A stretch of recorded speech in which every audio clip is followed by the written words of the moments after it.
So formal good evening to all of you, and we go on to the chapter 1 formal beginning. Yesterday कल business policy और strategy हमने discuss किया. छोटा सा एक फटाफट रैपिड फायर कर लें ताकि चेक करें कि कल जो कहा था समझा था वो क्लियर हो रहा है कि नहीं. When we talk about policy are like one time decisions or guiding principles. What is made based on the policy के बेस पे strategy या strategy के बेस पे policy. Policies usually give you some ground on which you create strategies. Am I correct? Long-term directions are given by policy. Situational decisions are governed by strategy. बोलो साहब यहाँ तक clear? One of my friend asked me to repeat. कहाँ गया बेटा वो बच्चा? बोले सर थोड़ा सा अभी थोड़ा clarity आता है बेटा? Okay. So notes में बेटा मैं आज जब आपके बैच को एक्टिवेट करूँगा फर्स्ट चैप्टर का नोट्स भी आपकी उसमें आ जाएंगे क्योंकि जब तक आप रजिस्टर हो आपके हाथ में बुक आए you should not lose out on what we are discussing. So इस बुक का फर्स्ट पेज का पीडीएफ आपके पास फर्स्ट चैप्टर का पीडीएफ रहेगा बुक में. इतना अपने से बात हुई थी कल. Am I correct? ओके. फिर कल स्ट्रैटेजी के बारे में बताया था कि strategy is the game plan of the management to do MCACA. Game plan of the management to achieve a market position, conduct its operations, achieve, attract and please customers. नीचे देखो नीचे देख के बोल सकते हो. Game plan of the management of market position, conduct its operations, attract and please customers, compete successfully and achieve the organizational objectives. Okay. As on date हम जब अभी नवंबर 22 में बैठ के बात कर रहे हैं. What is the scene of the business? Scene is very good of all the businesses या businesses are suffering. हम 2020 में भी सफर कर रहे थे जैसे तैसे 21 में रिकवर हुए 22 अच्छा चला वापस सफरिंग. ऐसा क्यों हो रहा है? तुमने कपड़े कम खरीदे या ज्यादा पिछले एक साल में? कम. 2020 में बिल्कुल नहीं खरीदे थे तो अभी उस हिसाब से कॉम्पनसेट करने के लिए खरीदे. शादियां कम हो रही हैं ज्यादा. घूमना फिरना कम हुआ या बढ़ेगा? मकान सस्ते हुए महंगे. चीजें सस्ती हुई महंगी. This has led to inflationary pressure. आपको बीच बीच में ये हिंट भी मिल जाएगी कि इस आदमी को इकोनॉमिक्स भी आता है. It has led to inflationary pressure. अच्छा कॉस्ट ऑफ कैपिटल कम हो गई है बढ़ गई है? 4% का रेपो रेट अभी किस लेवल पर है? 8. को नहीं है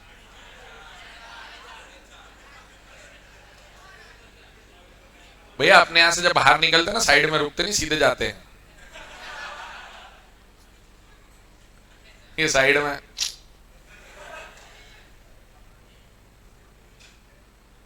अभी 5.90% कुछ है रेपो. तो रेपो जितना होता है उसके वो बेस रेट बन जाता है और बेस रेट के ऊपर होता तो आपके चार्जेस बढ़ गए.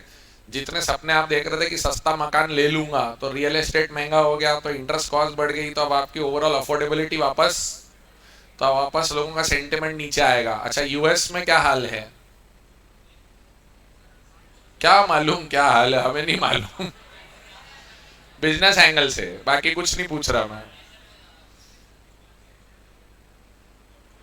यूएस में बहुत अच्छा चल रहा है या रिसेशनरी सिचुएशन है? तो वहां से डॉलर ज्यादा आने की टेंडेंसी बनेगी या कम? एग्जिस्टिंग डॉलर रहेंगे या वापस जाएंगे? तो फिर प्रेशर कम होगा या बढ़ेगा इंडियन करेंसी पे? हाँ. इन सबको देखते हुए क्या लगता है अच्छे दिन आएंगे कि चैलेंजिंग डेज हैं? यस. तो अब आप जब इन सब चीजों को असेस करते हो बेटा तो इन चीजों को असेस करके डिसीजन लेना ही स्ट्रैटेजिक मेकिंग होती है. एक छोटा सा एग्जांपल मैं बीसीके की क्लासेस में यूज करता हूँ बट बहुत सारे बच्चे मेरे से साथ में नहीं है. मैं एक छोटा सा एग्जांपल आप सबसे पूछता हूँ जिनने बीसीके में सुना हुआ है वो चुप रहे है ना तो ताकि दूसरे बच्चे थोड़ा सा डिसीजन मेकिंग को समझ सके. ऐसा तो बहुत है अंदर इसमें but just to give you a flavour. If I am making luxurious products in the market and I am the CEO of that company I attend a conference and the conference में defence minister and the finance minister are speaking. In that conference the defence minister says the globe is under a stress right now. दुनिया भर में परेशानियां चल रही हैं. Our neighbouring countries none of them are happy. If you take China, if you take Sri Lanka, if you take Pakistan, तीनों ही परेशानी में अपनी अपनी। चाइना के कोविड ट्रबल्स ही खत्म नहीं हो रहे। पाकिस्तान तो अपने आप में उलझा हुआ है, उनकी सेना और वही लड़ जा रहे हैं आपस में। और नीचे श्रीलंका में इकोनॉमिक प्रॉब्लम्स हैं, और उसके बीच में आप और हम शादी ब्याह कर रहे हैं। We should be feeling happy actually कि boss, despite of all this and with sheer size of the country which we have, but इन सब चीजों का और इम्पैक्ट तो पड़ता है जियोपॉलिटिकल। आप बोल नहीं सकते कि जियोपॉलिटिकल इम्पैक्ट नहीं पड़ता है। So my question is, the luxury product CEO goes to the conference and he listens to the defence minister. Defence minister बोलते हैं, we are going to have challenging days ahead, our borders need to be secured and tightened, otherwise we can have issues. ये पहले किसने बोला? Defence minister, ठीक है। इसके बाद फाइनेंस मिनिस्टर आए, तो फाइनेंस मिनिस्टर ने बोला, let me assure to our defence minister that we are there with the country, we want our country to be safe and secure, whatever is needed we will not set back, मतलब we will not pull back, full support will be given to the defense। इतना सुना उसने। अगले दिन सुबह आके अपने office में अपनी टीम को बुलाता है, अपना प्रोडक्शन टारगेट कितना है, तो बोले अपना production target 2 lakh unit per annum का। बोले उसको घटा के 1.10 या 1.5 पे या 1 लाख पे ले आओ। माय क्वेश्चन इज, उसने ऐसा क्यों बोला? फाउंडेशन वाले बच्चे शांति रखें, because you knew it and I have discuss this in the class. कुछ बच्चों को याद, जिनको याद है तो वो चुप रहे, जिनको नहीं याद है वो ठीक है, पास तो हो ही गए। जी हाँ जी बोलिए। लोग अफोर्ड नहीं कर पाएंगे, ओके। थोड़ा और प्रिसाइज आंसर निकल सकता है। सिचुएशन समझ में आ गई कि नहीं आई? अब बताओ, सिचुएशन को तुम अगर सीईओ तो हैंडल कैसे करोगे? यस बेटा, in the red T shirt.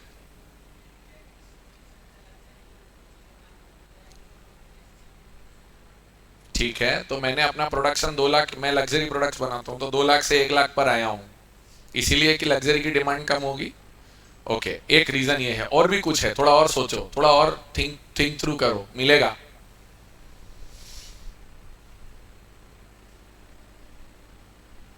आवाज कहां से आ रही? हाँ बिटिया, थोड़ा लाउडली प्लीज। जो लग्जरी अफोर्ड नहीं कर पाएंगे वो अपना पैसा बाकी चीजों पे खर्च करेंगे, ऐसा मतलब लग्जरी की डिमांड कम होगी। एक एंगल ये है आपका, और भी एक एंगल है, इसलिए मैं चाह रहा हूं।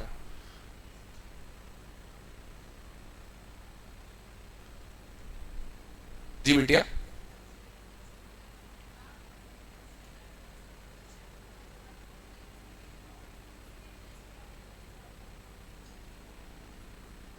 बिटिया तुम अगर खुद बिजनेस ओनर हो, मान लेते तुम नायिका चला रही हो, फाल्गुनी पाठक ना, तुम नायिका चला रही हो, ठीक है। वॉर टाइम आया है, डेफिनेटली मेकअप नहीं ले रहे लोग। एक second, we will have an number of situations like this in the class. Rather than मजाक मस्ती, अंडरस्टैंड, यही स्ट्रैटेजिक थिंकिंग होती है बेटा, ऐसे ही करना है अपने को। तो आप सिचुएशन सुनो, सब बच्चे सिचुएशन सुनेंगे नहीं तो मजा आएगा नहीं। Listen to it. आप फाल्गुनी पाठक हो, आप नायिका चला रही हो, आपने मेकअप जो है वो बेचते, बेसिकली नायिका कॉस्मेटिक्स बेचता है, तो आप कह रही हो कि फिर उस रॉ मटेरियल को हम दूसरी चीज में लगाएंगे। So as a owner, will you actually sell the raw material back to someone else and donate the money to defence? You won't. चलो गुड, गलती होती है सुधारो अपनी। हाँ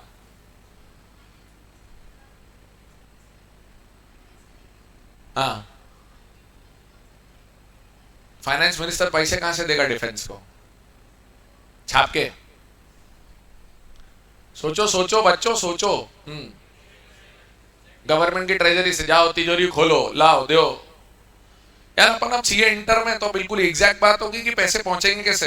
ये बात सही है कि डिफेंस को पैसे दिए जाएंगे, लग्जरी प्रोडक्शन रोक के वो पैसे छीन लेंगे उससे। ये नायिका की सीईओ बैठी है, ये देगी पैसे, तुम दोगी पैसे? तुम बोलोगी इन्वेस्टर की मनी है, मैं क्या दूं? Yes, person in check shirt at the end. थोड़ा जोर से बोलना पड़ेगा।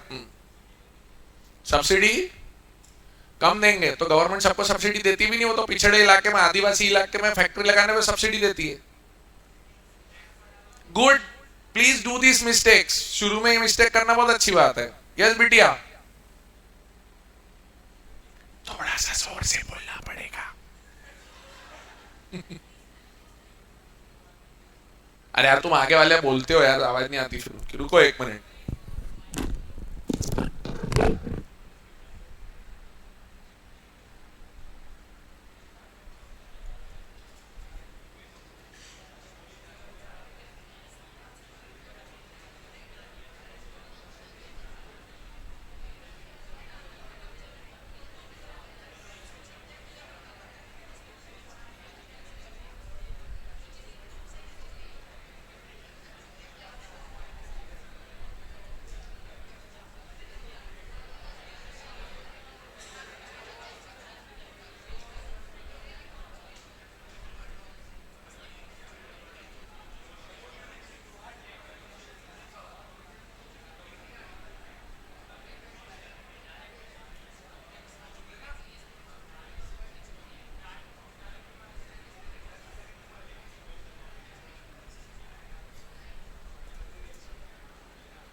एक तो मैं पिछले 2 साल से मिस कर रहा था ये चीज कि मैं बच्चों से जाके बात करूं। ये गाय की तरह खूंटे से बन जाते हैं हम लोग इसमें। बहुत बोरिंग लगता है ऐसे पढ़ाना, unless you interact with children.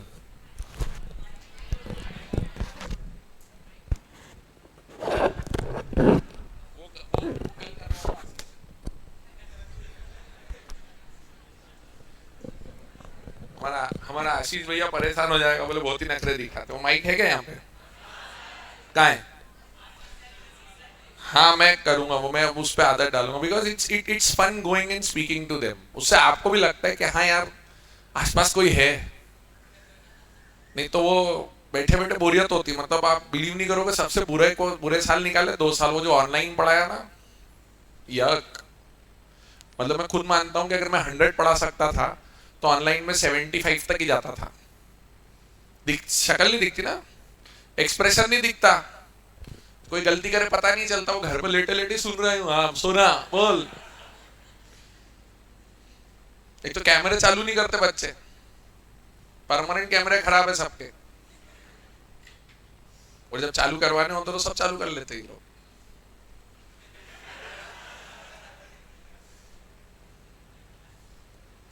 कितना मजा आता है बॉर्डर लाइन छिछोरी बात करने में, है ना, नालायक हो। हाँ तो आपको ऑनलाइन किसने बोला?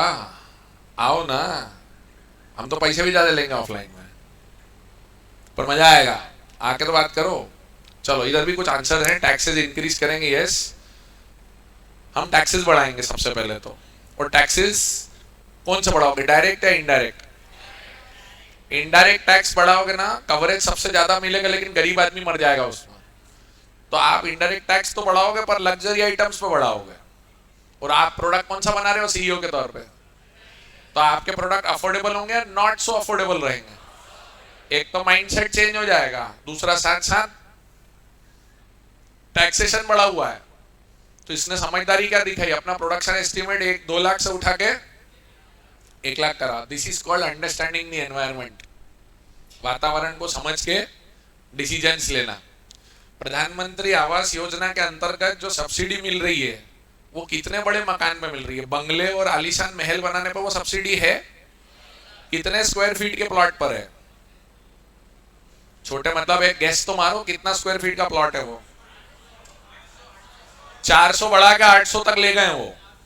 400 से 800, तो 800 में बहुत बड़े आलीशान घर बनते हैं। रीजनेबल मीडियम क्लास घर, reasonable medium class 2 BHK maximum तक जाते हो आप। तो इसका मतलब अगर आप अफोर्डेबल हाउसिंग की कंपनी में इन्वेस्ट करना चाहते हो तो अभी गुड टाइम है या बैड टाइम है? मेरा क्वेश्चन सुनना। अफोर्डेबल हाउसिंग मतलब ये ऐसे ही वाले घर, तो ऐसे कंस्ट्रक्शन बढ़ रहा है तो अफोर्डेबल हाउसिंग के लिए गुड टाइम है, क्योंकि बहुत सारे घर बिक रहे। मैं ये इंडिकेशंस क्यों दे रहा हूं, मैं आपको समझा रहा हूं कि धंधे को समझना पड़ता है ऐसे। और आपसे एक्सपेक्टेड है स्ट्रेटेजिक मैनेजमेंट स्टूडेंट्स कि आपको इसकी अकल थोड़ी थोड़ी आना शुरू हो। तो ये छोटी छोटी चीजें जो मैं आपको बोल रहा हूँ, ऐसे ही काफी सारी चीजें इन चैप्टर्स में हम आपको पढ़ाएंगे। और क्वेश्चन एग्जाम में से ही पूछते हो, सिचुएशनल। इसमें क्या करेंगे, ये कंपनी क्या करेगी, तो आपको आंसर्स देने। तो मैं जब आपसे ऐसी बातें करूं तो आपको ऐसा नहीं लगना चाहिए कि मैं टाइम पास मार रहा हूं। कल मैंने एयरटेल का केस डिस्कस करा आपसे, हमारा दिमाग खुलता है उस बात से कि यार नेगेटिव वर्किंग कैपिटल में धंधा चल रहा है, दुनिया के पैसे उसके पास पड़े हैं। कैसे माइंड बॉगलिंग कैलकुलेशंस थे कल जब हमने देखे। मैंने तो सिर्फ अभी एयरटेल के लिए बोला है, जियो का सोचो, जियो की कैश फ्लो पोजीशन कितनी जोरदार होगी ऐसे ही रिचार्ज करने से। सो बिजनेसेस वर्क दैट वे। तो ये स्ट्रैटेजी जब बनती ना, एक कोने में बैठ के नहीं बनती, सारी बातों को साथ लेके चलती है। तो देखो क्या बोलते हैं, unified comprehensive integrated plan. Unified मतलब जुड़ा हुआ, कॉम्प्रिहेंसिव सबको शामिल करता हुआ, इंटीग्रेटेड मतलब interconnected plan design to assure that the basic objective of the enterprise are achieved. फिर इसको एक और सेंटेंस से बोला जाता है, ये विलियम ग्लोएक हैं, ये ऐसे दिखते हैं। एक तो क्या है, हम बेचारे लोगों के नाम तो पढ़ लेते हैं स्कूलों में, हम फोटो वोटो तो देखे नहीं है, तो हमको लगता है जिसका नाम छपा उसकी फोटो पे हार टंगा। ऐसा नहीं है, इसमें 2-3 बहुत अच्छे ऑथर्स जिनको मैं आपको पढ़ाऊंगा, वो हार्वर्ड यूनिवर्सिटी में पढ़ा रहे हैं अभी, द हार्वर्ड, और उनके कॉन्सेप्ट्स आप और मैं पढ़ रहे हैं। उनका नाम है माइकल पोर्टर साहब। पहली बात, हार्वर्ड का एडमिशन आसान है या मुश्किल है? मुश्किल है। हार्वर्ड में जाने के बाद माइकल पोर्टर की क्लास में बैठने का एंट्रेंस टेस्ट अलग है।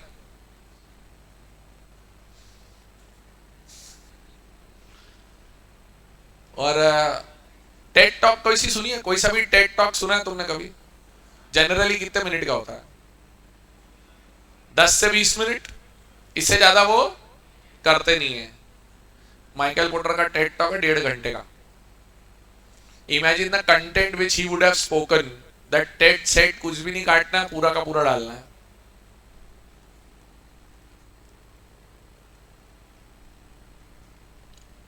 और आपको मालूम है कि नहीं, एक टेड स्पीकर हमारे यहाँ पे भी पढ़ाते हैं, Prateek Uppal sir, 2 times TED talk speaker है वो। मिलिए उनसे कभी, he is such a warm person to be meeting with him. मजा आता है उनसे मिलकर बहुत, I love listening to him. तो ये महान लोगों, मतलब आपको मैं ना कोर्स की एक फ्लेवर समझाने की कोशिश कर रहा हूँ पिछले 1-2 दिन से कि boss it is not about रटोफाइंग। इसको अब आप अपना माइंडसेट क्लियर कर लेना, या रट के कुछ होने नहीं वाला, और लेंदी आंसर लिखने की जरूरत ही नहीं पड़ने वाली है यहाँ पे। To the point, crisp. ऐसा नहीं है पेज भरो, वहां से कल कोई बोला था number of pages, no. Supplementary भरी मतलब तुम्हारा पेपर गंदा गया है, इतना स्ट्रेट फॉरवर्ड रहेगा।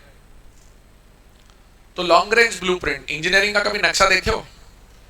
लॉन्ग रेंज ब्लूप्रिंट नक्शा होता है, नीले कलर का प्रिंट होता है उसमें, वो दिखाता है ऐसा कागज खोल के, ये आपका बेडरूम, ये आपका किचन, ये आपका गार्डन। तो कहाँ है? अरे भाई यहाँ बनेगा, और वो इमेजिन करवाता है आपको, यस और नो? तो वो जो इमेजिन करवाता है, दैट इज द ब्लूप्रिंट। अब यहाँ ब्लूप्रिंट क्या बोल रहा है, स्क्रीन पे देखो, long range blueprint of the desired image, direction and destination. Desired image, direction and destination, what it wants to be, हम क्या बनना चाहते हैं, what it wants to do, हम क्या करना चाहते हैं और हम कहाँ जाना चाहते हैं। नेटफ्लिक्स घर घर पे डीवीडी बांटता था पहले, पता है आपको?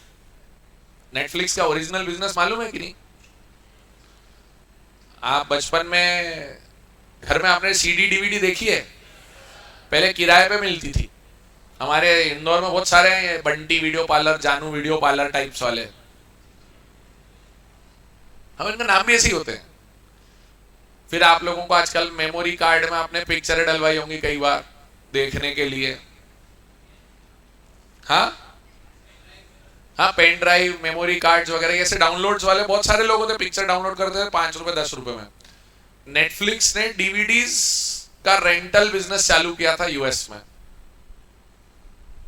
और बाद में देखा कि डीवीडीज तो एक दिन में आदमी देख नहीं पाता है, तो उसको बोला आप सब्सक्रिप्शन ले लो हमारा, और आपको जो डीवीडी तब तक रखना है रखो। उसको सेम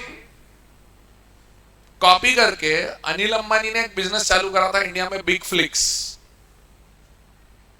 एग्जैक्टली सेम कॉपी करी थी, बिग फ्लिक्स। और उसने भी यही सिस्टम चलाया था कि आप एक सब्सक्रिप्शन ले लो और जितनी डीवीडी चाहिए लेके जाओ, और देने की कोई फिक्स डेट नहीं है, मतलब अपने टाइम से देखो। नेटफ्लिक्स वहां से होते होते आज इंडिया में नहीं वर्ल्ड में सबसे अच्छा कंटेंट बनाने वाली कंपनी बन गई है। नेटफ्लिक्स पे एड्स नहीं है, बिना एड के शानदार कंटेंट एचडी क्वालिटी में आप देखते हो। तो एक लेवल वो है, पर वो कहां से कहां पहुंच गए। वो रिलायंस ने बिग फ्लिक्स कॉपी करा, और कॉपी करने के बाद आप कॉपी किसको कितना कर सकते हो, क्रिएटिविटी को तो कॉपी करना मुश्किल है ना। तो Netflix survived, big flix didn't.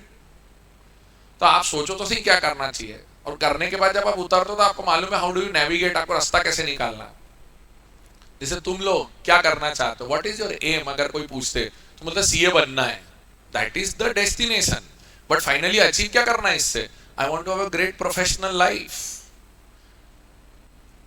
मैं फाउंडेशन के बच्चों से जब बात करता हूँ ना, डे 1 पे पूछता हूँ भाई क्यों कर रहे हो सीए, बच्चा बोलता सर विटामिन एम मांगता है, इज्जत मांगता है, अपन का बॉस खुद को बनने का है, फ्लेक्सी वर्किंग आवर्स पर काम करने का और माँ बाप का पैसा ज्यादा खर्च करने का मूड नहीं है, इसलिए हम मेहनत करने को तैयार है, हम जवानी के 4.5 साल गिरवी रखने को तैयार है, और अपनी जवानी देके हम चाहेंगे कि ऐसी डिग्री जिससे हमको जवानी के बाकी बचे साल और बुढ़ापा मस्त निकले। खुशी इस बात की होती कि वाकई में सी डिग्री ये सब आपको दे सकती है, बशर्ते आप उतनी मेहनत करो। तो what we want to do sir, we want to become great finance professional sir, have a respected life. उसके लिए क्या कर रहे हो, उसके लिए सीए कर रहे हो। सीए करने के लिए क्या कर रहे हो सर, डेली बैठ के हम आप लोगों को 7-7 8-8 घंटे सुन के 1-1 2-2 नंबर रोज कमा रहे हैं, 800 में से 400 लाने की कोशिश करेंगे, है या ना। तो हमारे मन में एक था ना कि एक रील वील देखते ना बच्चों के पास होने की, सीए बनने का, पंच भी डालेगा ऐसा रील। हमारे टाइम पे रील्स नहीं थी, बच्चे वो पास होने का मिठाई का डब्बा लेके आते थे क्लास में, और सर को मिठाई खिलाते थे, तो हम बोलते अपन भी मिठाई खिलाएंगे भाई, फिर ऐसा किया भी। तो हमको एक इंस्पिरेशन मिलता है सबको, हम ये करना चाहते हैं। तो कंपनियां भी यही चाहती हैं कि हम काम करें, करेक्ट। तो एक छोटा सा कंपैरिजन लेते हैं, राजा का दरबार, शिवगामी को कल बात कर रहे थे। राजा अपने दरबार में बैठ के कई बार 2 तरीके की बैठकें करता, वो दीवाने आम दीवाने खास। मुगल साम्राज्य में ऐसा होता था, और जैसे उधर होता था मंत्री दरबार और प्रजा का दरबार, आम सभा और विशेष सभा। जनरल मीटिंग और एक्स्ट्राऑर्डिनरी जनरल मीटिंग मत समझना इसको कंपनी लॉ की। आम सभा और विशेष सभा, तो विशेष सभा में और दीवाने खास में कौन होता था राजा के साथ, मंत्रीगण या आम पब्लिक, मंत्रीगण, बराबर। ओके, राजा उनको बोलता है हम सोच रहे हैं पड़ोसी राज्य पे हमला करें, क्योंकि हमें गुप्तचरों से सूचना मिली है कि पड़ोसी राज्य हम पे हमला करने की कोशिश कर रहे हैं। हम हमला करके अपनी ताकत उनको दिखा दे तो आसपास के 4-5 राज्य ठंडे पड़ जाएंगे, ऐसा राजा बोलता है। तो मंत्री क्या करते हैं, मंत्री क्या बोलते हैं, बहुत बढ़िया सर, जय शिवाजी जय महाराष्ट्र, चलो। इमीडिएटली यस होता है या बोलते हैं ठीक है समझने दो, इमीडिएट जवाब चाहिए या बोलते हैं अब आप समय दो हमको 1-2 दिन का, हम पलट के वापस आते हैं, समय मांगते हैं। बोले ठीक है राजा जी, अगर आपके पास सूचना पुख्ता है या पक्की है तो आप बताएं। बोले हाँ। 2 दिन में जाके क्या करेंगे वो लोग, कुछ नहीं है, पैकिंग वैकिंग करो निकलो। नहीं सर, क्या होगा सुनना आप, मैं याद करके आऊं, सुनो ना। या राजा के जितने मंत्री होते तो जिसमें एक रक्षा मंत्री होता है, तो रक्षा मंत्री जाके चेक करता है कि इंफॉर्मेशन, फिर वो देखता है कि मेरे पास बम गोले हथियार हाथी घोड़े ऊंट सैनिक ट्रूप्स हैं कि नहीं। ये किसका काम, रक्षा मंत्री। खाद्य मंत्री देखता है क्या हमारे पास इतना अनाज और रसद है कि अगर लड़ाई लंबी खिंच गई तो हम प्रजा को और अपना पेट भर सकते कि नहीं। उसके बाद हेल्थ मिनिस्टर देखता है इतनी दवाइयां और व्यवस्था है कि नहीं, घायलों का इलाज हो पाएगा कि नहीं, प्रजा का ध्यान कैसे रखेंगे। ये सब चीजें चेक करेंगे। उसके बाद देखेंगे क्या ये लड़ाई जो लड़ने की बात की जा रही है उसका भी आंकलन करो, जो सामने वाला है वो कितना बड़ा है। तो ये 2-1 दिन में सारी जानकारी जुटा के फिर जाते हैं वो, राजा साहब पैसा भी है, दवाइयां भी हैं, हथियार भी हैं, सैनिक भी हैं जी। क्या है? हाँ, इंफॉर्मेशन पुख्ता है, पक्की है, कर सकते हैं। फिर राजा डिसीजन लेता है कि चलो अब अपन पर्टिकुलरली पूर्णमासी की रात को या अमावस्या या एकादशी, क्योंकि उस समय डेट्स ऐसी होती थी, तो हम करेंगे। ठीक है? So the decision making is like just बिना सोचे समझे, it's a thought out decision. और जैसा सोच के निकलो वैसा होगा क्या? चेंजेस। अब 1 मिनट, अब राजा के दरबार को उठा के ले आओ बोर्ड ऑफ डायरेक्टर्स पे। यहाँ टॉप लेवल पे एक बॉस बैठता है, चेयरमैन।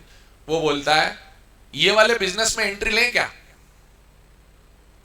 वो क्या बोला था? ये वाले नहीं, उधर राजा क्या बोला था? इस पे हमला करेंगे। इधर इधर सीईओ क्या बोलता है? इस बिजनेस में एंट्री लें क्या? तो नीचे प्रोडक्शन, फाइनेंस, मार्केटिंग, एचआर क्या बोलता? बहुत बढ़िया, बहुत बढ़िया, बहुत बढ़िया। अब ये बोलेंगे टाइम दो, ये सेठ जी को हमारे जो सूझा है ये मशीनों से और हमारे एग्जिस्टिंग रिसोर्सेज से हम कर सकते क्या? प्रोडक्शन मैनेजर या प्रोडक्शन डायरेक्टर, फाइनेंस डायरेक्टर बोलता पैसा है कि नहीं रे बाबा, मार्केटिंग, ये चीजों के बारे में लोगों को पता भी है कि नहीं, इस चीज का मार्केट सही टाइम है कि नहीं है ये, और एचआर हमारे पास ऐसे लोग हैं कि नहीं जो ये काम, ये चारों जब तक विचार विमर्श नहीं करेंगे तो बॉस आंसर दे पाएगा, डिसीजन ले पाएगा क्या? नहीं। So what you do? You again collate information, go back to the boss. We have the resources. Then he says, fine, let's do it. समझ में आया? चाहे वो वॉर हो, चाहे वो बिजनेस हो, दोनों की बैटल फील्ड में सोच समझ के जवाब लिए जाते हैं। अच्छा, जो सोचते हो वो होता है क्या कि उसमें चेंजेस आते हैं? तो अब जो सोचते हो वो होता नहीं, अब चेंजेस आते हैं तो क्या होगा फिर? You have to make your responses to be changed, flexible. तो स्ट्रैटेजी बिना सोचे समझे बनती है, सोच समझ के बनती है। Very good. तो पहली लाइन पढ़ो, it is consciously considered and flexibly designed. Consciously consider मतलब सोच समझ के बनाई है, फ्लेक्सिबली डिजाइन मतलब जैसा मैंने बोला वो होगा या उसमें चेंजेस होंगे, मजबूरी है, मतलब आप चेंज नहीं कर रहे हो तो दिक्कत हो जाएगी। Consciously considered, flexibly designed scheme of corporate intent and action. Corporate top level की intent, सोच and action to achieve effectiveness, to mobilize resources, to direct the effort and behavior, to handle events and problems, to perceive and utilize opportunities and to meet challenges and threats to corporate survival and success. क्या बोल दिया पता नहीं। To achieve effectiveness, छोटी सी Nataraj pencil खरीदते हो तुम लोग, वो नटराज पेंसिल जब तुमको बेची जाती है तो उसका पीक सीजन होता है अप्रैल, मई, जून, जब स्कूल खुलते, और तब मम्मी पापा जाके एक एक पेंसिल नहीं दिलाते, 2-3 पैकेट दिला देते एक साथ, और फिर मम्मी राशनिंग करती घर पे बैठ के, एक मिलेगी, कहां गई, अभी है यही रख। हुआ कि नहीं तुम्हारे साथ ऐसा? नहीं हुआ? सर हमने बचपन में ऐसे कांड करा, माँ बाप ने सारी स्टेशनरी अपने पास रख ली, पढ़े पढ़े नहीं पढ़े रहने दो। ध्यान देते हैं जनरली माँ बाप, ध्यान देते हैं। 10वीं के बाद छोरे बदमाश हो जाते हैं, अपना कंपास बॉक्स लाना बंद, क्लास की लड़कियों पे आश्रित। वो लड़कियों को मालूम है लड़के इतने नालायक हैं कुछ लाएंगे नहीं, वो रोज सुबह, मतलब मेरे टाइम से चला आ रहा है, even I was one of them. How many boys agree? Yes sir, वो क्लास की लड़कियां मदद करती हैं हमको स्टेशनरी देने में, और कितनी बच्चियां एग्री करती है, हमारे सारे नालायक दोस्तों की स्टेशनरी हमें ले जानी पड़ती थी। बच्चियां हाँ, अब तो ऐसा ऐसा करना ही पड़ेगा।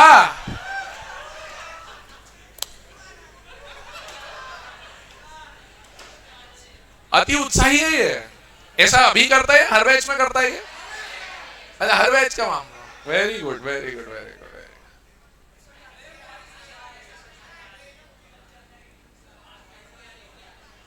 Recording stopped.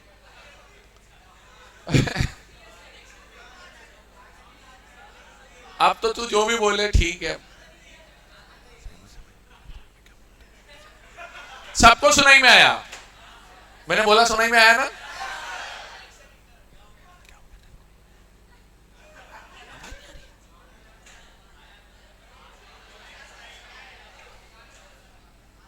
चलो छोड़ो, अचीव इफेक्टिवनेस में नटराज का जो एग्जांपल दे रहा था उस पर आता हूं। नटराज पेंसिल की खास बात क्या, उसके पैकेट में रबर भी मिलता है, शार्पनर भी मिलता है, स्केल भी मिलता है। मेनली नटराज करता है अप्सरा, और आपको जानकारी बताओ नटराज अप्सरा सेम कंपनी की है। वो आपस में कंपटीशन इतनी करके दूसरा कोई घुस ही नहीं पाता है। हम लड़ रहे, नटराज अच्छी, अप्सरा अच्छी, और बीच में से नटराज वाला मुस्कुरा, लड़ो लड़ो, अच्छा लग रहा है, माल तो मेरा ही बिक रहा है। तो अरे डो, मेरी बात सुन लो भैया, इट इज नॉट अबाउट, वो एक और प्लेयर है dog, but I am trying to tell you effectiveness. माँ बाप का एक सेंटिमेंटल कनेक्शन, आपका बचपन से नटराज पेंसिल रेड और ब्लैक कॉम्बिनेशन, तो वो माँ बाप भी दिलाते हैं, बच्चे भी लेते हैं, उनको ऐड ही नहीं करनी पड़ती है यार। और वो क्या यूटिलिटी दे देता ना आपको, रबर पेंसिल शार्पनर सब आ गया, स्केल आ गई, तो माँ बाप बोलते ये ले लो। So they maintain that effectiveness, value for money, to achieve effectiveness, to mobilise resources. Tata Chemicals करके कंपनी है, उसका बाय प्रोडक्ट है सोडियम क्लोराइड, जो कि नमक होता है। और वो नमक की पैकिंग करके इतने ढंग से तुमको मेरे को बेचते हैं कि हम सब देश का नमक खाते हैं, टाटा नमक। इट्स नॉट फ्रॉम समुद्र को सुखा के बनाया गया नमक, ये भी बता दो, वो नमक समुद्र को सुखा के नहीं बनाया है, वो केमिकल आउटपुट है, but not harmful for your health, don't worry on that. But how nicely you are able to mobilise resources कि तुम्हारा बाय प्रोडक्ट देश का नमक है। अकाउंटिंग स्टैंडर्ड 2 पढ़ा क्या? अकाउंटिंग स्टैंडर्ड में बहुत इंटरेस्टिंग किस्सा पढ़ोगे तुमको, मैं एक लाइन बताता हूं, इसी से रिलेटेड है इसलिए बोल रहा हूं। स्टॉक वैल्यूज, इन्वेंट्री वैल्यूएशन है अकाउंटिंग स्टैंडर्ड 2। उस इन्वेंट्री वैल्यूएशन में लिखा रहता है कि अगर आपके कुछ बाय प्रोडक्ट्स निकलते हैं, कोई प्रोडक्शन करते हो, कॉस्टिंग में जॉइंट प्रोडक्ट बाय प्रोडक्ट पढ़ा क्या? तो बाय प्रोडक्ट को अलग से कैटेगराइज करते हो, जॉइंट प्रोडक्ट जो मतलब जो मेन प्रोडक्ट बनता है उसकी कॉस्ट में से एनआरवी लेस करते हो। इतना बड़ा कि नहीं बड़ा? एक सेकंड, ये चक्कर अर्ली बर्ड वाला होगा। अच्छा, joint product by product, early bird किधर है? हाँ सुना है, जॉइंट प्रोडक्ट बनाए जाते हैं, बाय प्रोडक्ट बन जाते हैं, ठीक है। अब बाय प्रोडक्ट जो है, उस बाय प्रोडक्ट के अलग से कोई सेल वैल्यू जनरली होती नहीं है, तो हम क्या करते हैं, मेन प्रोडक्ट की कॉस्ट में से उससे जितना मिल जाए वो लेस कर देते हैं। इतना समझते हो? और जिन्हें नहीं भी पढ़ा, इतना कॉमन सेंस समझ में आता है कि नहीं आता है? हाँ आता है, ध्यान से सुनना। हाँ एनआरवी, वेरी गुड अभिनव वसुंधरा, एनआरवी अगेन, सुमन ऑल्सो गुड। सो लेकिन एक एक्सेप्शन बनता है, वो अकाउंटिंग स्टैंडर्ड में सिखाएंगे असीम सर तुमको। एक्सेप्शन ये बनता है कि अगर आपका जो बाय प्रोडक्ट है वो अपने आप में सेलेबल है, तो उसको एनआरवी पे ना ले जाके उसे सेपरेट आइटम की तरह वैल्यू करते हैं। ये समझा? अब इसका इंपैक्ट समझना। टाटा केमिकल्स में से बाय प्रोडक्ट निकलता सोडियम क्लोराइड, और सोडियम क्लोराइड की ढंग से मार्केटिंग और प्रमोशन हुआ है, तो सोडियम क्लोराइड एक मेन प्रोडक्ट बन गया है। So consciously considered, flexibly design scheme of corporate intent and action to mobilise resources. फिर आता है to direct the effort and behaviour. Maggi में कीड़ा लग, वो मैगी में वो लेड आ रहा था थोड़े दिन पहले, 2-3 कोविड के 2 साल पहले से वो मैगी का हल्ला मचा था कि मैगी मत खाओ, मैगी मत खाओ। तो मैगी ने रियलाइज करा कि प्रॉब्लम है, उन्होंने थर्ड पार्टी मैन्युफैक्चरिंग कर रखी थी, उसको बंद किया, उन्होंने अपनी प्रोडक्शन प्रोसेस को सुधारा। 5,500 करोड़ का ब्रांड है मैगी आज, एंड मैगी इज बैक। बीच में पतंजलि आया, यिप्पी नूडल्स आए, सबने अपनी अपनी जगह बनाने की कोशिश करी, बट मैगी तो इमोशन है आजकल। मैं खा के बड़ा हुआ हूं, तुम बड़े हो रहे हो, तो you have got emotions connected to Maggi.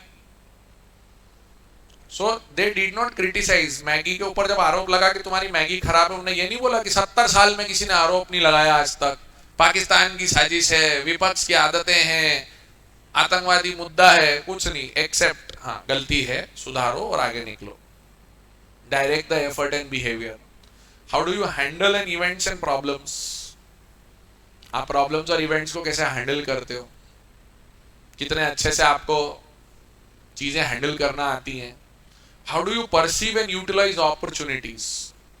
Mukesh Ambani Anil Ambani के बीच में जब सेपरेशन हुआ था तो ये एग्रीमेंट था कि एक दूसरे के धंधे में 10 साल तक एंट्री नहीं लेंगे. कितने. Anil Ambani got Reliance India mobile business, but few years down the line they realized that Anil Ambani is not able to manage things in the way he should have managed. Mukesh Ambani bought 4G license with his surplus and waited till the time of 2016 when the year completed. तो how do you perceive and utilise opportunities, ये भी तो important होता है. कितना दूर तक आप देख सकते हो, कितना दूर तक आप सोच सकते हो. मैं आप सब लोगों को आज एक लिंक भेजूंगा. सितंबर 2016 का मुकेश अंबानी का एक इंटरव्यू है. मुकेश अंबानी जी मीडिया में बहुत ज्यादा बोलते नहीं है. आप कभी भी देख लेना, ये जितने महान कमाने वाले लोग हैं ना, इनके इंटरव्यू डिटेल्ड आते ही नहीं है, क्योंकि उनकी तो बातों में ही इतना सब कुछ रहता है कि आपको अगर जो समझना चाहे तो वहीं से समझ सकता है. 2016 में जब जियो लॉन्च हुई ना, तो इन्होंने एक इंटरव्यू दिया था और उन्होंने क्लियरली लिखा था, I can assure my investors they won't lose money with Jio. मैं इसलिए वो लिंक दूंगा कि आप 2022 में जब पढ़ोगे तो आपको रियलाइज होगा कि साला जो इसने बोला था वो सब किया है इसने. What it wants to do, what it wants to become, where it wants to go. मतलब वो टॉप लेवल को सोचोगे ना तो सीखोगे तुम लोग कि क्या बोलना, क्या होता क्या है ये सब कुछ. तुम यूजर तो उन सब सर्विस के अभी. और उस आदमी ने 2016 में ये कर लिया. उस इंटरव्यू में उसने बोला है 2016 में, ध्यान से सुनना क्या बोलता हूं, उसकी लाइन बोल रहा हूं. बोले data is the new oil. क्या बोला उसने. उसको 2016 में ये मीडिया में बोल रहा है. मतलब जो मीडिया में बोल रहा है तो तैयारी अब करेगा या तैयारी ऑलरेडी हो चुकी होगी, क्योंकि स्ट्रैटेजी तो दिखता है वो होता नहीं, और जो होता है वो दिखता नहीं है. थीम बताई थी ना मैंने आपको. तो उसने पहले से जान लिया, और उसका सबसे मेन बिजनेस है ऑयल का. आप समझो इस चीज को. मेरा ऑयल का बिजनेस सबसे ज्यादा पैसे बना रहा हूं, लेकिन मुझे मालूम है कि ये आने वाले समय में काम का, और इमीडिएटली जब तक ये अच्छा चल रहा है इसी दौरान तैयारी करके दूसरे बिजनेस को खड़ा करके रख लिया. ये होती फोरसाइटेडनेस, दूरदर्शिता. How do you perceive and utilise opportunities. और आज 22 में देखो, आपको लगता है जब तुम बच्चे अपनी पहली कार लोगे, सिंपल, बाकी छोड़ो, तुम सब आज से 4 साल बाद तुम जब सीए बन रहे हो और सीए बनने के 1-2 साल में तुम अपनी कार लेना चाहते हो खुद की, ऐसा मेरी अपेक्षा है कि तुम ऐसा करोगे. करो, अच्छी बात है. मम्मी पापा के लिए भले लो, खुद के लिए लो, जिसके लिए लेना है लो, लेकिन एक बात बताओ, कौन सी लोगे, इलेक्ट्रॉनिक या पेट्रोल डीजल. जनरल कितने बच्चे बोलते सर इलेक्ट्रिक में तब तक और अच्छे ऑप्शंस आ चुके होंगे. Do you believe this now. So you will buy an electric one. So you will not be using petrol, you will not be using diesel. So consumption will come down, refining requirements will come down, revenue will come down in 2027. तब तक उसको सोचे हुए 15 साल हो चुके होंगे. उसने 2016 में आपके लिए और मेरे लिए बोला पेपर में आके, तो इसका मतलब वो तो उससे पहले से सोच रहा था. नहीं आया, समझे. ये होती perceiving and utilising opportunities and to meet challenges and threats for survival and success. सब चीज सब जगह होगी. चैलेंजेस आएंगे, प्रॉब्लम्स आएंगी, सरकारी दखलंदाजी होगी, वो तो जीतना पड़ेगा आपको. आप करने निकले हो बिजनेस. थोड़ा सा इकोनॉमिक्स याद दिलाता हूं. जो तुम करते हो वो सब कर रहे हो, जो सब करते हो वो तुम कर रहे हो, तो तुम्हारा प्रोडक्ट होमोजीनियस है. होमोजीनियस में जाओगे तो तुम्हें नॉर्मल प्रॉफिट मिलेगा. नॉर्मल प्रॉफिट लोगे तो मजा क्या है उसमें? तो the full aim of big strategy का मतलब क्या है? दूसरे से सिमिलर होना है, दूसरे से बेहतर होना, बस। समझा? वापस से पढ़ो एक बार पूरी। Consciously considered flexibly design scheme of corporate intent and action to achieve effectiveness. अब आपको याद रखना है तो आप वहां डैश करके नटराज लिख सकते हो, Nataraj pencils. To mobilise resources, Tata salt in chemical factory. To direct the effort and behaviour, Maggi handling its brand. To handle events and problems and perceive utilise opportunities, Mukesh Ambani preparing for जियो।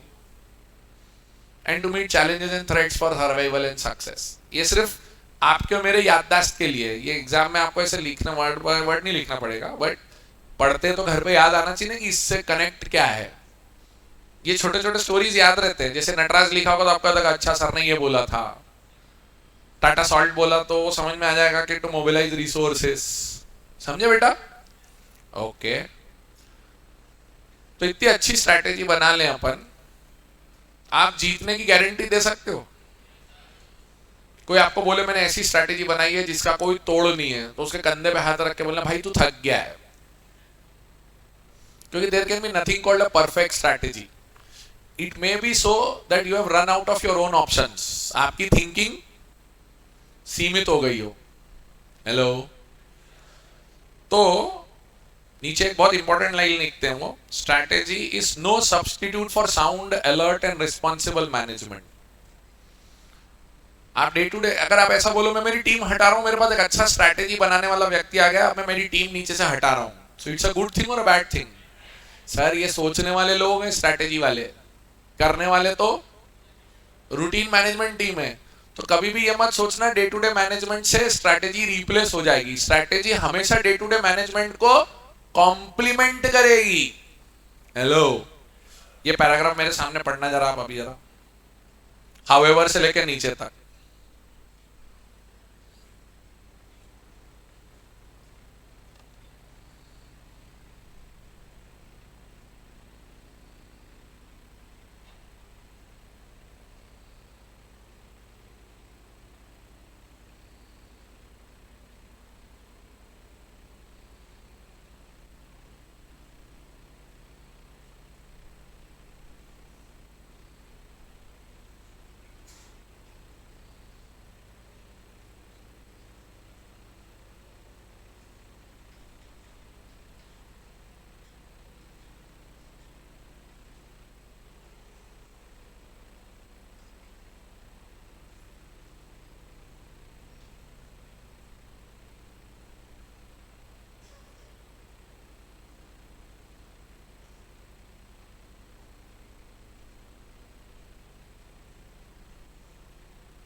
हाँ जी, आया? तो मेरे को आप एक बात बताओ, समझा ये इसमें कुछ समझ में आया कि नहीं? इंग्लिश क्लियर है इसकी? वो ऐसा उन्होंने एग्जाम में ट्रू फॉल्स पूछा, strategy is replacement of sound alert, responsible management, correct और incorrect? Wow, so intelligent you know. ये तब समझ में आया जब अपन ने उसको डिस्कस कर लिया। मैं एक और चीज आपको बोलना भूल गया, पर मैं करूंगा वो क्लास में। somebody's wallet has fallen down, please pick it up. Okay. वो ये कि हम लोग स्कूल में कैसे पढ़ते, चैप्टर खत्म होने के बाद क्वेश्चन आते हैं। मेरी एक बहुत बुरी या अच्छी टेंडेंसी बोल लो, पर मेरी हैबिट है कि टॉपिक के ठीक बाद एग्जाम क्वेश्चंस दे दूंगा मैं आपको। जैसे आप 1 मिनट 1-2 पेजेस आगे चलो, जैसे मैं अब और आप एक लेवल तक पहुंचेंगे यहाँ पर, तो ये देखो इमीडिएटली मैं जितना टॉपिक इस चैप्टर में अभी तक आया है, तो मतलब चैप्टर खत्म होने के बाद क्वेश्चन नहीं मिलेंगे, चैप्टर के बीच में ही टॉपिक के साथ साथ क्वेश्चन आ जाएंगे। मतलब इतना पढ़ा तो ये एग्जाम में आज तक कैसे पूछा है, ऐसे पूछा है। क्योंकि वो क्या होगा, टॉपिक आज पढ़ाया और क्वेश्चन दिखाऊं 6 दिन बाद, उड़ जाता वो। तो ये पूरी बुक में रहेगा, दिस विल हेल्प यू। और जो बच्चे मुझसे पूछ रहे थे नोट्स कॉपी बनाना है, नोट्स कॉपी नहीं बनाना है हमको। अब हमें कॉपी जो बनाना है वो क्वेश्चन आंसर कॉपी बनाना है, अगर आप बनाना चाहते हो तो। मैंने फर्स्ट डे प्रॉमिस रखा, आपको बोला कि अपने आप को याद दिलाओ, जितने प्रैक्टिकल करूंगा उसका 50% थ्योरी लिखूंगा। तो अगर आप आंसर अभी लिखना चालू करोगे तो अभी बोरिंग लगेगा, बट एग्जाम के टाइम सबसे कूल रहोगे आप, क्योंकि लिखने की आदत बनी रहेगी। कुछ बच्चे होते हैं, हम हमारा जलवा आखिरी दिन दिखाएंगे, तो जलवा के बाद हलवा और इज्जत का मलबा सब एक साथ बनता है। फिर वो आप पे डिपेंड करता है, what do you choose for yourself, है ना। तो ये हो गया हमारा। अच्छा, इसको देखा आपने, हम बचपन में बिना फेसबुक, बिना इंस्टाग्राम, व्हाट्सएप वाले लोग बचपन में तो एक दूसरे से पहेलियां पूछते थे। जैसे बचपन में एक पहेली थी, कटोरे में कटोरा बेटा बाप से भी गोरा। बताओ क्या? अरे वाह, नारियल। ऐसा ही था, तीतर के तो आगे तीतर, तीतर के तो पीछे तीतर, आगे तीतर पीछे तीतर, तुम बोलो तुम कितने तीतर। जैसे पहेलियां होती थी ना, वैसी एक पहेली थी, 64 मैदान 32 कुर्बान, दिमाग की है लड़ाई, चूक गए तो मात खाई। वाह रे इंटेलिजेंट बच्चों, सामने देख के तो बोल ही सकते हो। शतरंज, यस। तो ये चेस, अगर आप में से कुछ बच्चों ने नहीं खेला होगा, कितनों ने नहीं खेला चेस आज तक? कोई बात नहीं, ये बाकी जितने भी हाथ खड़े नहीं कर रहे, इनने खेला, ये भी कितने ही खेले हमको मालूम है। जैसे इनकी वजीर वजीर मरदा करके छोड़े जाते थे, सब मालूम है मेरे को। ये वही लोग हैं जो लूडो में गोटियां पिटने पे कोट मार देते हैं।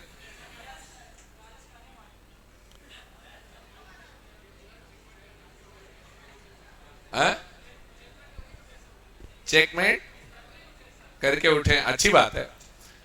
पता है क्यों मैं, why am I telling this? Listen listen, ध्यान से सुनो। मैं इसलिए बता रहा हूं क्योंकि आज तक दुनिया में स्ट्रैटेजी का सबसे बेस्ट गेम यही माना गया है। इसकी खासियत क्या है, आप रिप्रेजेंट कर, सारे बच्चे मतलब जिनको नहीं भी पता वो भी सुनने समझ में आ जाएगा, बाकी जिनने बेसिक्स खेले हुए उनको समझ में आ जाएगा what I am trying to say. ये 8 प्यादे हैं आपके पास, उनके पास भी हैं, तो ब्लैक और व्हाइट गेम है पूरा ये। तो इसमें गेम में ये रहता है कि आप खुद को रिप्रेजेंट करते हो एज अ राजा, तो आप किंग हो।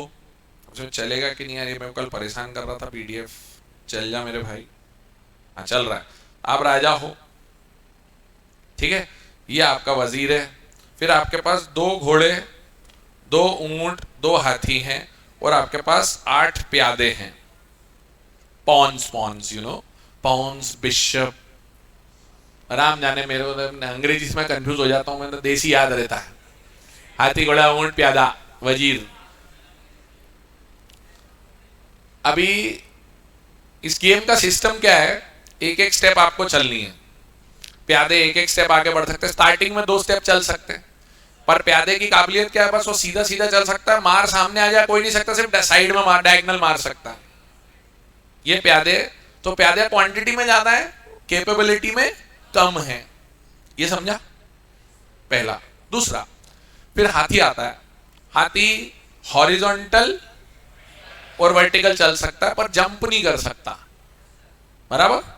पर वो एक बार में 6-7 कदम तक जा सकता, मतलब एंड तक जा सकता, अगर उसे रास्ता क्लियर मिले तो। हाथी की कैपेबिलिटी प्यादे से ज्यादा है, लेकिन हाथी की क्वांटिटी सिर्फ 2 है, ठीक है। इसके बाद आता है सबसे खतरनाक खिलाड़ी कौन, घोड़ा। ये जंप कर सकता है और 2.5 गर चलता है, 1 2 लेफ्ट 1 2 राइट 1 2 लेफ्ट 1 2 राइट 1 2, मतलब किसी भी घोड़े को आप कहीं रख लो तो उसकी 8 संभावनाएं बनती हैं।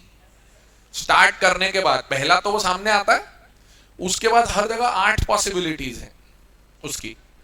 तो वो बड़ा खतरनाक गेम होता है उसमें, मतलब वो घोड़ा काफी हद तक तबाही मचा देता है दूसरी जगह, खेलने वाले को खेलना आए तो। इसी प्रकार से ऊंट की खासियत है कि वो एक व्हाइट वाला तो व्हाइट पे डायगोनल चलेगा और ब्लैक वाला ब्लैक पे डायगोनल चलेगा और पूरा जंप नहीं कर सकता। ये हो गए हाथी घोड़े ऊंट की कैपेबिलिटी। ये कैपेबिलिटी में बेटर, पर क्वांटिटी में इन सबसे ज्यादा कैपेबिलिटी वजीर में होती है, उसमें हाथी और ऊंट दोनों की ताकत है। घोड़े की कहां है? म्यूजिक पता नहीं जी कौन सा नशा करता है, हमने नहीं सुना ही नहीं। बोला दूर है, आप सबसे नजदीक बैठा है। चल कोई बात नहीं। तो कैपेबिलिटीज वजीर की सबसे ज्यादा, लिसन लिसन लिसन, कैपेबिलिटी वजीर की सबसे ज्यादा। अच्छा, राजा की कैपेबिलिटी कुछ नहीं है, वो एक एक घर से खुद को चलता रहता, हम ना चलेंगे हम चलवाएंगे, और बचना खुद को ही है। So you represent the king. आप जब गेम खेलते हो तो आप किंग की तरह रिप्रेजेंट करते हो और बाकी पूरी प्रजा है आपकी, मतलब वो सेना है आपकी, उससे लड़ना है। अब आप ये पूरा का पूरा लॉजिक उठाकर अगर मैं आपको ये कहूं कि ये जो कम क्वांटिटी ज्यादा क्वांटिटी में कम फंक्शनल लोग हैं, ये आपके वर्कर्स हैं, और इसके बाद जो हाथी घोड़ा ऊंट है वो आपके मैनेजर्स हैं। ये 3 हो गए आपके, एक मिनट मैनेजर्स हो गए,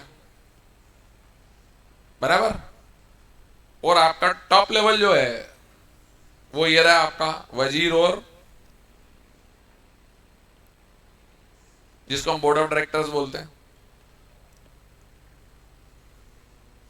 तो नीचे क्वांटिटी ज्यादा है, कैपेबिलिटी कम है, इसके ऊपर क्वांटिटी कम है और ऊपर और कैपेबिलिटी ज्यादा है लेकिन क्वांटिटी कम है।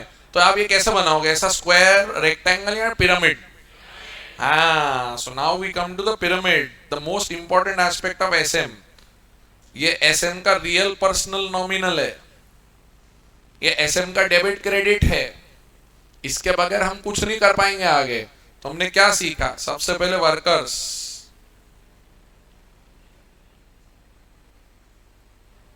ये क्वांटिटी में कम या ज्यादा, वर्कर्स के ऊपर मैनेजर्स और उसके ऊपर टॉप लेवल, बराबर। इसको कहा जाता है कॉर्पोरेट लेवल, इसको कहा जाता है बिजनेस लेवल, और इसको कहा जाता है फंक्शनल लेवल। 3 लेवल पे स्ट्रैटेजीज बनती मेरे बच्चों, कॉर्पोरेट, बिजनेस, फंक्शनल। मुझे अब आप बताओगे, मैंने अभी आपको राजा का और एग्जाम्पल बोर्ड का दिया था एक साथ। राजा जब ये कहता है कि भाई हमें पड़ोसी देश पे हमला करना चाहिए, तो राजा कौन से लेवल पर है? इमीडिएटली हमला होता है या जनता में मंत्री बोलते रुको समझने दो, समझ के वापस आते तो बोलते कर सकते हैं? तो ये कौन है? मंत्री लोग कौन से लेवल पर? Very good. और मंत्री लोगों को जब ग्रीन सिग्नल मिल जाता है कि हमला करने की तैयारी करो, तो वो क्या करते हैं फिर?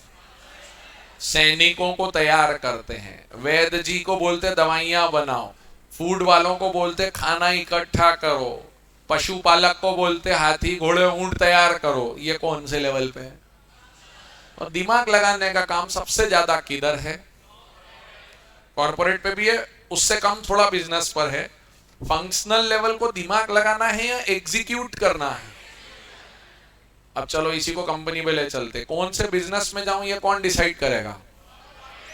उस बिजनेस में हम कंपटीशन से कैसे जीतेंगे ये कौन डिसाइड करेगा? और जो डिसीजन बिजनेस ने लिए हैं उनको डे टू डे बेसिस पे लागू कौन करेगा?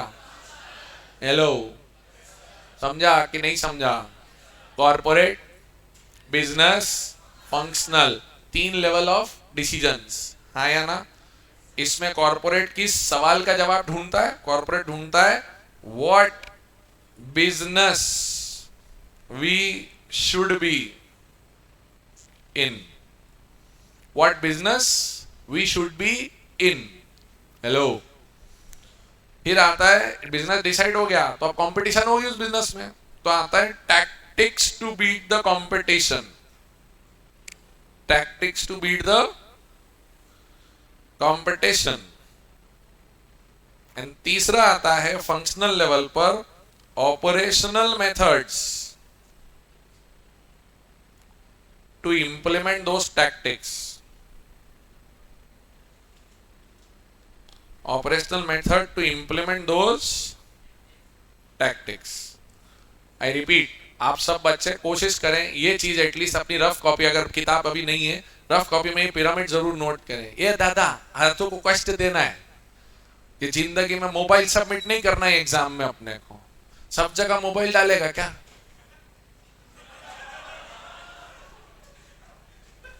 कृपया करके अन्यथा इंटरप्रेट ना करें। एग्जाम कॉपी की बात बोली मैंने, तुम कहां निकल जाते हो यार?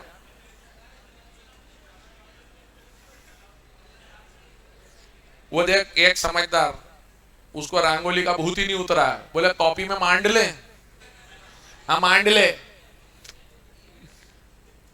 पाटीदार जी अलग मस्ती में रहते हैं वहां पे।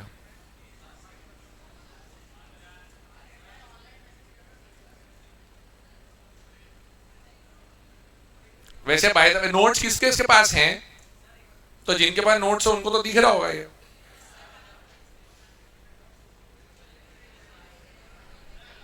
पर मेरे इसी के पास में ये मेरा जो हाथ का बनाया हुआ है ये भी बना के रखो। मैं जो राइटिंग में बोलूं, क्योंकि वो राइटिंग का आप लिखते हो तो स्पिल ओवर हो जाती है। पहले वाले में कॉर्पोरेट लेवल पे लिखा है what business we should be in, ठीक है। सेकंड में लिखा है tactics to beat the competition, tactics to beat the competition. और थर्ड में लिखा है operational method to implement those tactics, operational method to implement those tactics. जिनके पास बुक नहीं है ये प्लीज जरूर नोट करना है, काफी इंपॉर्टेंट है। मतलब मैंने कल आपको बताया ना चैप्टर की लेयरिंग, तो अब हमारे 3 चैप्टर इसी लेयर्स पे। चैप्टर 4 टॉप लेवल के बारे में पूरा, चैप्टर 5 मिड लेवल पे, चैप्टर 6 लोएस्ट लेवल पे, तो 3 चैप्टर है इस पिरामिड पे। तो आपको इंपॉर्टेंट समझ में आ रही है मैं क्या कहना चाह रहा हूं। फिर अब लिखा, आज आपको एक छोटा सा होमवर्क दे रहा हूं। होमवर्क क्या है, इसके ठीक नीचे एक टेबल बनी हुई है ये वाली, test your understanding on 3 level of strategies. आपको बस 3 आंसर देने हैं इसमें, या तो कॉर्पोरेट या बिजनेस या फंक्शनल। जो बुक नहीं लाए फोटो खींचो, ये याद रखना हर चीज फोटो से नहीं होने वाली जीवन में। अरे यार एग्जाम में फोटो लगाएगा क्या भाई? तू क्यों खुश हो रहा है इसके बाद में बैठ के? क्यों, क्या ऐसा क्या बोला मैंने?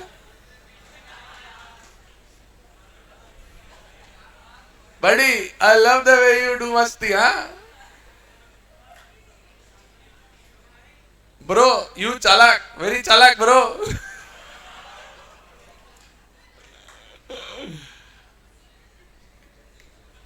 ये आप मेरे को करके लाके दोगे। आप सुनो, इस पे क्या भले पूरा मत लिखना, CBF तो लिख के ला सकते हो, मतलब 5 मिनट पढ़ना उसको, और CBF 3 में से कोई एक आंसर होगा, या कॉर्पोरेट या बिजनेस या फंक्शनल। तो कल हम क्लास इसी के साथ शुरू करेंगे, पहले इसको समझेंगे फिर आगे बढ़ेंगे। हाँ 1 मिनट, अरे 1 मिनट, मॉड्यूल कोई लाया है? ICI का मॉड्यूल लाया है, SM का? हाँ 1 मिनट दो बिटिया। मैं कल डाउनलोड कर लूंगा लेटेस्ट वाला, आज बता दूं कहां तक पढ़ा है। ओ संभल के संभल के।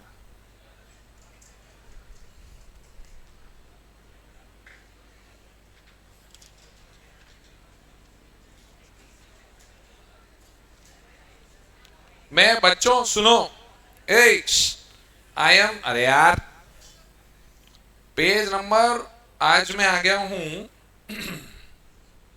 1.6 तक आ गया हूं। तो 1.1 से 1.6 तक आ गया हूं। 1.6 पर उसने 3 वर्ड बोले, corporate, divisional and functional levels, वहां तक आ गया हूं। इसके आगे आपको लेके चलूंगा।